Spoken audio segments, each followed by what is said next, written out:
naman.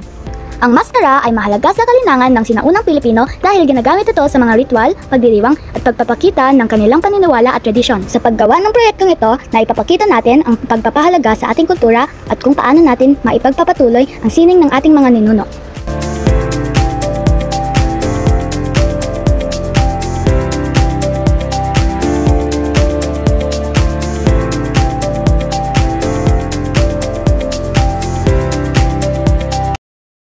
Magandang araw! Ako si Mika Isidoro ng 5 Sapphire. Samahin niyo kong gumawa ng paper mache na maskara. Tara, simulan na natin! Ihanda muna natin ang mga kailangan. Pinunit na dyaryo at bond paper, tubig, nilutong gawgaw o pandikit, paintbrush, panghulmang maskara, mga pangkulay, cutter at gunting.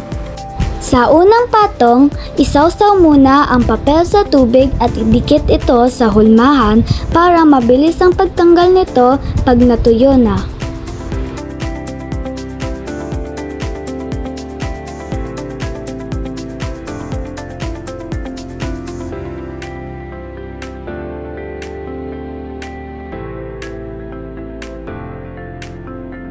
Sa ikalawang patong, gamitin ang paintbrush sa paglagay ng pandikit sa hulmahan.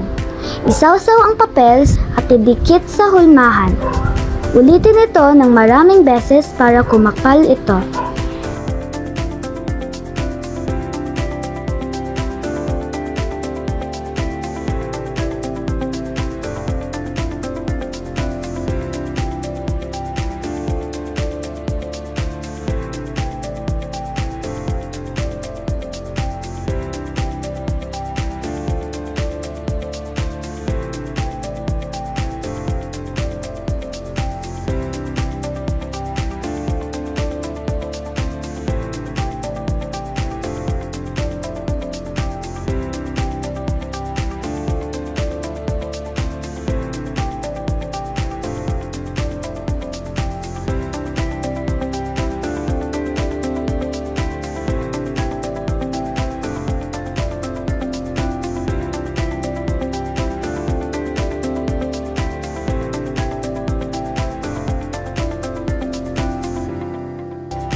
Sa huling patong, gamitin ang bond paper para magandang tingnan at madaling malagyan ng disenyo.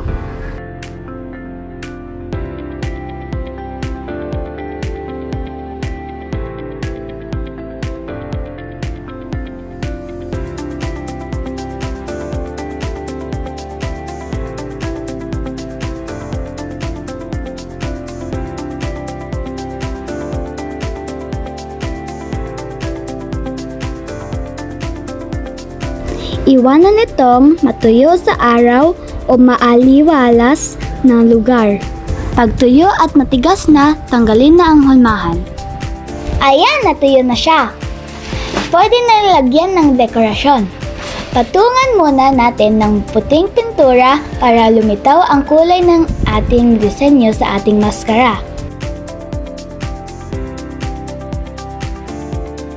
Guguhit ng mata kasi bubutasin natin.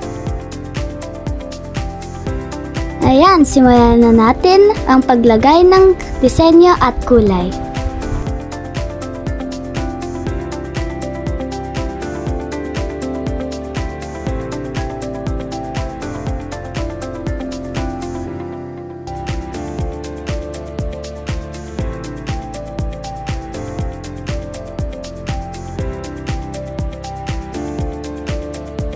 Pantayan natin ang gilid ng maskara.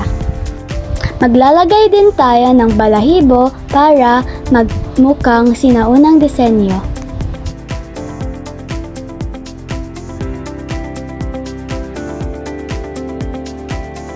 Tadaan! Eto na! tapos na ang paper mache na maskara. Ang maskarang ito ay inspirasyon mula sa sining at kultura ng sinaunang Pilipino. Gumamit ako ng malalakas na kulay tulad ng pula, asul, dilaw at puti na sumisimbolo sa tapang, pagkakaisa, liwanag at kalinisan.